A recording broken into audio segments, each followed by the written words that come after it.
Joget terima duit raya berulang lagi tahun ni. Itu yang saya pelik tu, ayah orang masjid. Kenapa tak tegur anak-anak dara yang bergedik bergolek tu? Dia kata, anak-anak Ustaz, dia ajak kami buat konten sikit. Ayah, atuk, Tok Wan ke apa, tegurlah anak-anak cucu perempuan khususnya. Dah dipesankan, dinasihatkan, dah ditegur dah tahun-tahun sudah.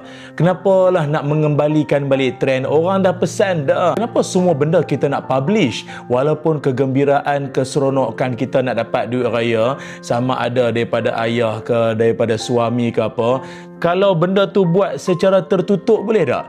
Seorang isteri kalaupun dapat duit raya daripada suami, buat dalam bilik tertutup, tak payah nak rakam, nak upload, nak post, tunjuk ke public, tak boleh ke? Lebih-lebih lagi kaum wanita, memang tak sesuai sungguh. Mana keberkesanan ibadah di sepanjang Ramadan yang kita tempuhi baru-baru ni? Ustaz-ustaz ni garang sangat, kita nak seronok, takkan tak boleh. Islam, raya itu sendiri merupakan yaumul farah wa syukr wa zinatun. Raya itu adalah hari kegembiraan, keseronokan, kesyukuran, dan juga hari kita berhias.